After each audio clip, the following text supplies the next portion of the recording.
Assalamu alaikum wa rahmatullahi wa barakatuh. बिस्मिल्लाहिर्रहमानिर्रहीम नहमदुहु व नुसल्ली अला रसूलिल करीम। बेटा सबसे पहले तो एक बात ये अर्ज़ करनी थी कि हदीस में आता है जिसका मफ़हूम है कि हर काम में कुछ न कुछ कमी रह जाती है बजुज़ उसके जो जिसको बिस्मिल्लाह से शुरू किया जाए। तो हमें हर काम को शुरू करने से पहले अल्लाह का नाम लेना चाहिए, बिस्मिल्लाह पढ़ लेनी चाहिए। तो उसमें इंशाल्लाह हमारी दुनिया और आखिरत की हमारे लिए खैरें और कामयाबियाँ होंगी इंशाल्लाह। Secondly, many congratulations to all the students who have been promoted to the next class. My name is Nazar Ibrahim, and I will be teaching you class 9th 10th mathematics. Our session will be 2020-21, and will inshallah try to teach you guys at my best, right? So as you all know that in this year a change has been made, and class 9th will also be studying mathematics, but the chapters will be divided in class 9 and 10, and I think this decision is very good, so that gap doesn't come for the students. In previous years, in class 10 there was no mathematics subject, so students faced problems in class 10 as they haven't studied mathematics for an year. So this is a good decision as far as my suggestion is concerned. So inshallah we'll find it fruitful for everybody. So the first chapter which will be discussed is sets from our side. As you all know, the book which will be followed is syntax book, and the chapter which we are studying today is sets. And this is a chapter which is being studied for the previous 3 to 4 years in the previous classes, like in class 6 7 8, all the students study this topic. So we will move a little fast in this chapter, but I'll discuss each and everything in detail too. So starting from first, these are the contents which will be discussed. The definition, recapitulation, as you have discussed this chapter previously, and every student must be knowing its definition. So just a recap of this will be discussed. Secondly, we will discuss important sets of numbers. There are various sets of numbers like whole numbers, natural numbers, integers, that will be discussed. Third thing, notation, how sets can be expressed in different manners, that will be discussed. The fourth thing is types of sets like finite set, infinite set, equivalent set, equal set, that will be discussed.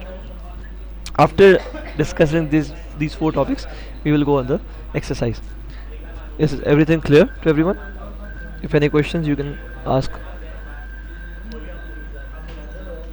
Moving to the next slide. Recapitulation. Uh, a revision of the definition of sets. See, I have placed two pictures over here. A pack of cards picture and a crockery set picture. First, we see the definition. Collection of objects of a particular kind, such as a pack of cards, a crowd of people, a crockery set, a cricket team, is termed as sets. And the main point which we should remember, which everyone should know, is that set contains objects which are distinct. Like in a pack of cards, you see there are different cards, and if a card is same, like for example, if I take the example of number 10, you find number 10 four cards, but if you see, if you notice that each number 10 card is different from each other by symbol. Like you have a 10 card red heart symbol, you have a 10 card black heart symbol, you have a 10 card with diamond symbol. So there is a difference. So another example of a crockery set, like you can see that there is a fork, there's a knife, there's a glass, there are two spoons. Whatever is there in this crockery set, each is distinct, each is different from each other. Like you have two spoons, but these two spoons both are of different size, right? So sets contains objects which are distinct from each other, which are different from each other. Secondly, the objects which are there in a set are termed as elements. In terms of sets terminology, we say that these objects are elements of a set. Acha. Now, two examples of mathematic sets like natural numbers, prime numbers. As you can see in this slide, natural numbers starting from 1, 2, 3, 4, 5, 6, and infinite. Similarly, prime numbers, and you all should know the definition of prime numbers. Those numbers which are divisible by 1 and their own. So you can see prime numbers, right? 2, 3, 5, 7, 11, infinite. So the same thing you can observe in the natural numbers and prime number set, that none of the, like in natural numbers every element is different, in prime numbers every element is different. So this is basically the sets definition, which can easily be understood by these pictures and the sets of different mathematics sets, right? Coming to the next slide, important sets of numbers.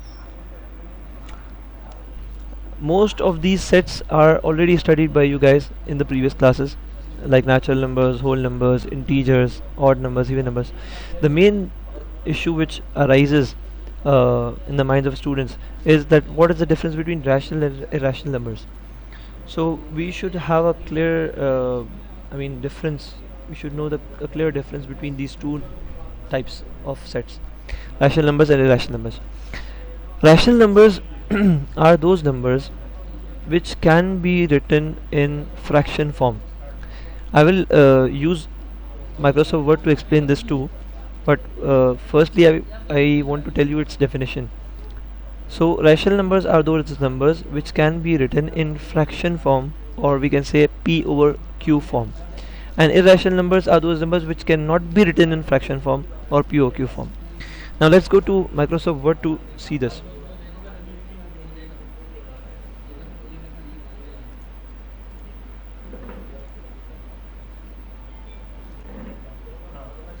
See, now rational numbers like 1 upon 2.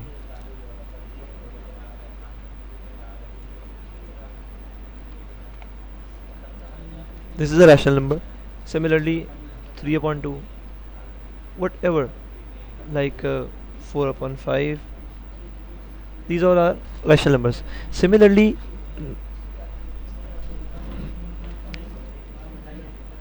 natural numbers or whole numbers like 1, 2, 3, 4, 5. These are also rational numbers. How? Like see, 2 is a 2 is a natural number, and it can be written in fraction form,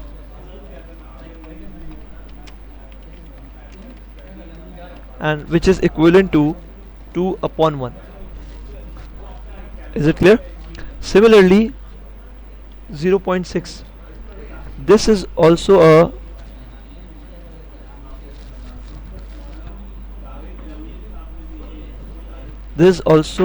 a rational number, because 0.6 or 0.666, 0.6, it can be obtained,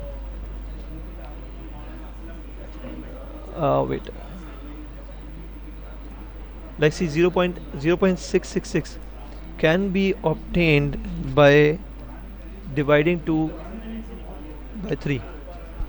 So see, 0.666 can be written in fraction form. So I will just tell you a simple clue, a simple rule to remember rational and irrational numbers. All root values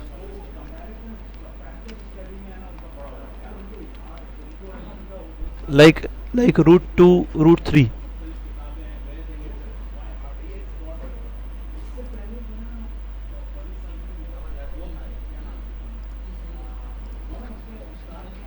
root 2,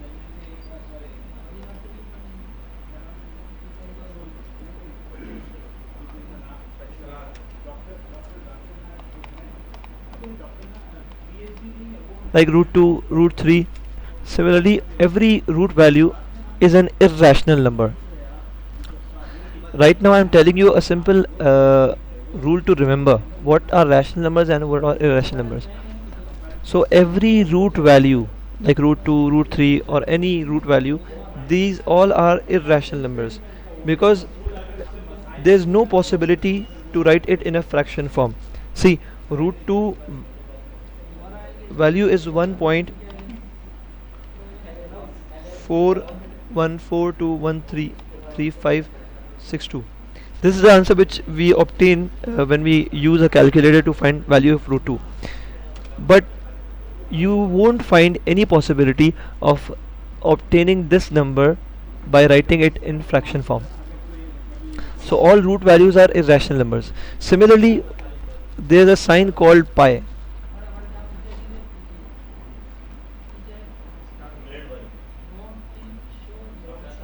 Pi, whose value is 3.142. This is also an irrational number.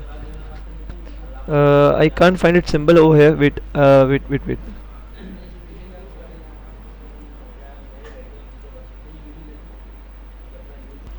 So students, we were discussing that irrational numbers, right?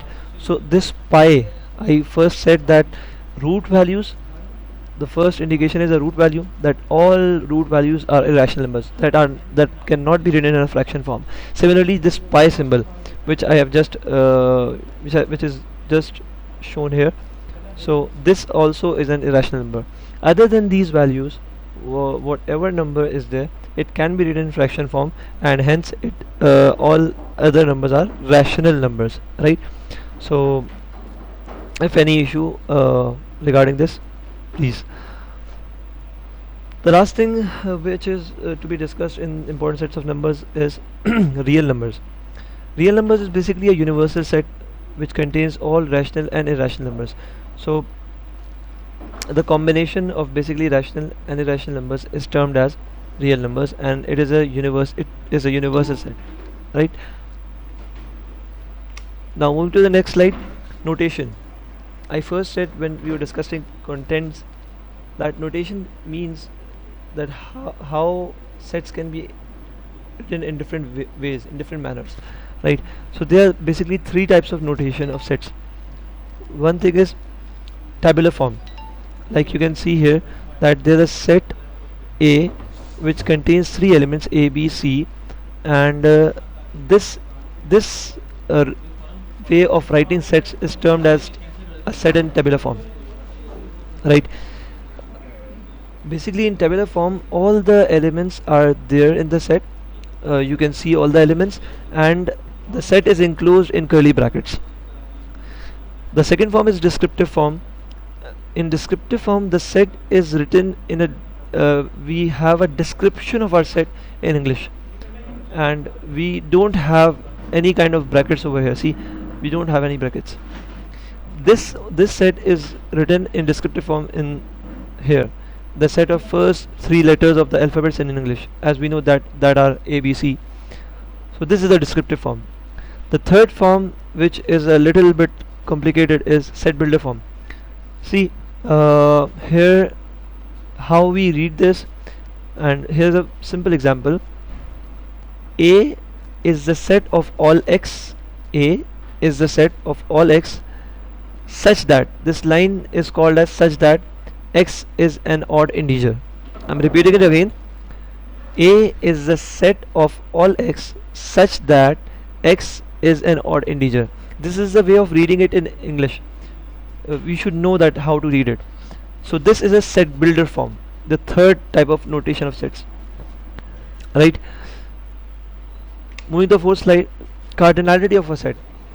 Cardinality basically means that the number of elements in a set is termed as its cardinality, and the symbol to remember is this: number of elements in set A. Like for example, here is a set A which contains 4 elements A, B, C, D. So its cardinality is 4, and we write it as n bracket A bracket close is equals to 4. So this is cardinality of a set, right? I hope you all are able to understand and hear my voice. Moving to the types of sets. In types of sets we have almost 6 7 types, right? I will discuss each and every type in detail. Please listen to it carefully. The first type of set is the empty set, a set which doesn't contain any element, that is called as empty set. We all know by that empty means anything which doesn't contain anything. So empty set is a set which doesn't contain any element, and we symbolize it by this symbol. It is termed as phi, phi, or two curly brackets. Here is an example. Let R is equals to, let R is a set of all x such that x is greater than 1 and x is less than 2. X is greater than 1, less than 2, comma x is a natural number. We all know that natural numbers are those numbers which start with 1, right? 1 2 3 4 5. Now it is saying that x is greater than 1 and less than 2. We all know that no natural number comes in between this bracket, less greater than or less than 2, right? So this is an example of an empty set. Acha ji, we were discussing that empty set, right? We have discussed it. The second type of sets which we will be discussing is finite and infinite sets. As you all know, finite means a limit, that thing which has a limit, which is countable, right? So a finite set is a set which contains a definite number of elements which are countable, right? And the infinite set is a set which contains indefinite elements, uncountable elements. So there are two examples which are you can see on screen as well. One is a k set be the set, let k be the set of the days of the week. We know that there are 7 days in the week, so that set k is finite. Similarly, let R be the set of points on a line. Let R be the set of points on a line. We all know that a line contains infinite points, so this set R is infinite. Clear? Moving to the next slide. Equal sets and equivalent sets. One confusion arises by the name of these two sets, equal, equivalent. So there's a very slight difference between the two. Equal sets are those sets which contain the same elements. Like there is an example, let k is equals to 1 2 3 4 and R is equals to 1 2 3 4. Both sets k and R contains the same elements. That's why these two are equal sets. Equivalent sets are those sets which contains equal number of elements. There's a possibility that they contain different elements, but the number of elements should be same. Like you can see an example of here A, B, C, 3 sets. All the 3 sets A, B, C contains 5 elements. See, 5 5 5. So the cardinality of all the 3 sets A, B and C is equals to 5. So A is equivalent to B, B is equivalent to C and C is equivalent to A. This is the sign of equivalency, equivalent sets, right? Moving to the next slide. Subsets, proper subset, power set. Subset. A is said to be a subset of B, and we write A is a subset of B if and only if every element of A is also an element of B. See, this is a symbol of subset. We have an example over here. where A is equals to 1 2 3 4 and B is equals to 1 2 3 4 5 6. See here, B contains all the elements of set A, so we say that A is a subset of B because all the elements of A are present in B. This is one type of explanation. If we are asked to take out the subsets of a given set, so how we take out those? Here's the answer of that. Like, see, set A contains A, B, C. So if we are asked to make the subsets of this set, we start with a null set or an empty set, then a set which contains one element like A, then B, C, then combination of two, AB, BC, CA, and the combination of three, ABC. So there are 8 subsets of this set A. How we can know that how many subsets will be formed from a given set? The formula is this: 2 to the power n. Here n is representing number of elements. Like, see, A contains 3 elements, so n is equals to 3, and 2 to the power 3 is equals to 8. So this is the way of finding the amount of subsets which can be made from a given set, right? Coming to the next definition, proper subset. There is slight difference between subset and proper subset. We have an example from which you can understand it very clearly. Like here, A is equals to 1 2 3 and B is equals to 1 2 3 4 5. See, if if the elements of a set are all present in another set, and but the other set contains extra elements, so in that case we say that the first set is a proper subset of the second set. Like we have over here, we have an example of set A which contains 1 2 3 3 elements, and a set B which contains 1 2 3 4 5 5 elements. Since all elements of A are present in set B, and 2 extra elements are also over there, so we say that A is a proper subset of B. Right? Clear? The last definition in the types of sets is power set. What is power set? We previously saw in the previous slide subsets, right? So the power set is that set which contains all the subsets of a given set. Like, see, here is an example. K is a set which contains 2 elements 1 2. If I make it subsets, it will be formed like this, 4 subsets. If I close these subsets in another curly bracket, so this is termed as the power set of set K, the set of all subsets of a given set, all subsets of a given set K, and we denote it like this, power set of set K. So this was all from my side about the theory before exercise 1.1. Now we are starting exercise 1.1. Coming to the page number 5, exercise 1.1, and we start with question number 1a. Use both tabular and set builder forms to specify the following sets. Right?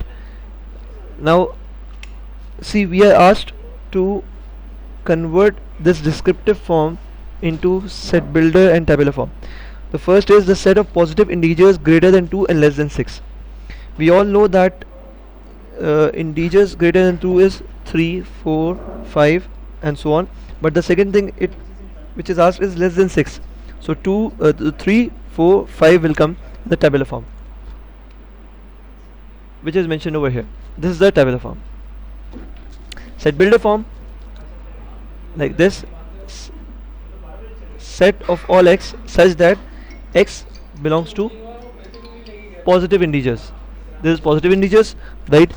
For all, this is read as for all x is greater than 2 and less than 6. This is the way of writing this set in set builder form. The remaining 3 examples questions are your homework. You have to do it yourself. Coming to question number 2. Which of the following sets are null set? Part A, which is equal to X such that X is a letter before A in the English alphabet. Just by reading we can understand it, that we all know that there is no letter before A in the English alphabet. So this set A is a null set. The remaining 3 are given as homework, right? Do question number 3, 4, 5 and 6 as homework, and we'll continue our class in the next session. Jazakallahu khaira. Assalamu alaikum wa rahmatullahi wa barakatuh.